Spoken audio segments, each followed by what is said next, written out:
In this video, I want to look at two mirroring rounds on CCTV and Cache, how one individual mistake led to a loss, and how G2 adapted their strategy with the bans at play.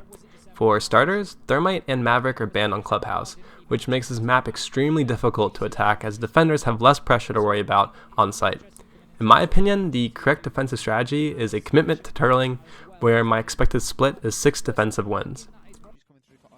G2 are bringing all 3 Heartbreach denial operators in Cade, Mute, and Bandit, and MIBR are bringing as much as they can to Heartbreach in Hibana and Thatcher. Ash is clearing the building starting from dirt and supposed to climb to Gym. In the strategy, Valkyrie is the player who's supposed to run out of strip in order to get players off the roof. However, Valkyrie is the player who could have also flanked Ash crouch walking through bar, or late pushed construction in order to alleviate some of the pressure. Here we get a great look at our defenders. We have Cade on top of red, Bandit, and Mute inside of CCTV. This area would normally not be safe, but because of a single jammer, because of the fear of Bandit tricking, these two can play in that position. And Kanto or Jaeger on top of rafters. Very difficult position to get a player out of. But we also have Valkyrie here in Strip, who's about to make a run out onto the player that he thinks might be on the roof. Uno is still in the room and still able to pay attention to that east wall as and when he is needed. But as it stands, there's been no direct push towards that wall. Runouts at a Pro League level, as far as I'm aware, are a team decision because of the risk. Being that there was no attacker in sight, the team must have given Cryan a poor call. A team decision was made too late, or Cryan felt he had to make a play despite there being no need to. Regardless, Cryan individually overcommitted to his strip run out this round, which led him being detected and put the team at a man disadvantage. A great example of a calculated run out is the one Castle, Cryan once again, does through strip on a gym and bedroom defense to get an early pick on the Hibana. Though he's immediately traded, Castle has already used all of his utility, whereas the attacking operator has not, so the defenders net an advantage, especially removing the sole hard breacher. On trying to push through this east wall, the only thing you've got is a Hibana. You're basically relying on only messing up one of your X-Kairos, otherwise you're done for. And you can't be using them to get through a construction wall, to go in for gym and bedroom if someone's playing that side as well. So much so that your main angle right here is going to be trying to force your way upstairs, and that's exactly what Cyber tried to do. In a 4v5 now, Jaeger and Bandit are pinching Ash, but Jaeger makes the mistake of re-peeking without coordinating with Bandit, forcing Bandit to refrag immediately with such a large man disadvantage. I actually think Ash could have gotten another kill had she not tried to rotate into Garage immediately and held Bandit's re-peek. Get a second for his trouble onto Bullet, and another one comes in from Pengu onto Novice. That will be a headshot, and now leave us in a 3 versus 2 in a quick swing around that sees MIBR going from being in complete control to now being on the back foot. We've got 2 men in control. We get to a 3v3, but Cade is oblivious to the angle Hibana's made onto him through the X-Kairos pellets on construction wall. Arguably made possible because Bandit hasn't used one battery. And then Hibana makes a wonderful play flashing CCTV door to rotate to CCTV window and net another kill. The attackers play out the 2v1 and ultimately win the round.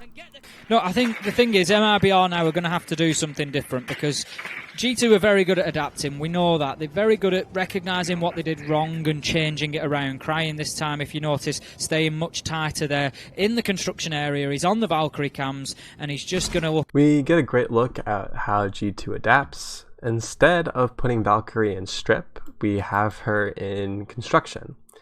There's still the Bandit and the Mute in CCTV, and Cade is in Cache, and then Jaeger on rafters. Valkyrie's job here is to deny all the drones coming from bedroom so that they're starved of intel and need to re-drone it, and then she'll actually move over from construction into the red stair spot. This is technically a lane right now where if MIBR had been able to read into it, is completely free for them to take. Take those drones out in bedroom. I think he's going to hold this bedroom area a little bit harder this time rather than moving off into the map. You can see he's recognised that the drones are coming in from that side, so that would suggest that players are generally going to follow. Otherwise, you don't tend to send the drones in that way. So at this point in time, Cyber takes a cheeky look up through the hatch there and won't quite manage to land any bullets onto Crying. So this is better for G2, I feel, this time. They haven't lost that early man. We are a minute 30 in, but that being said, MRB are making good progress. That is until Fabian manages to pick up a horrendous angle vertically down onto Cyber there. 5 versus 4. Nice little pick there as well. And a good time to rotate away from Crying. Could have got himself picked off if he wasn't careful from downstairs, but kept himself alive, got back onto site. The more men you got left alive when you're trying to play these turtle setups, the better. It's the more angles you cover, the more trades that you can force. It's only going to play in your favour. And again, the electrification of these walls, not going to be easy to remove now. Great save as well of that Electroclaw. Straight back on again. Beautiful stuff. That was fantastic. He must have heard the EMP land and just used that sound cue to pull the electrical off the wall before dropping it back on their bullet. Here's yet another great look at the way that these guys have set up defensively. We still have all of the positions that I basically explained, and the crossfires make it so difficult for anyone really to enter into the main doorways. But you can kind of understand how they've completely locked out the push from MIBR, who are stacked up on the west side with no pinch.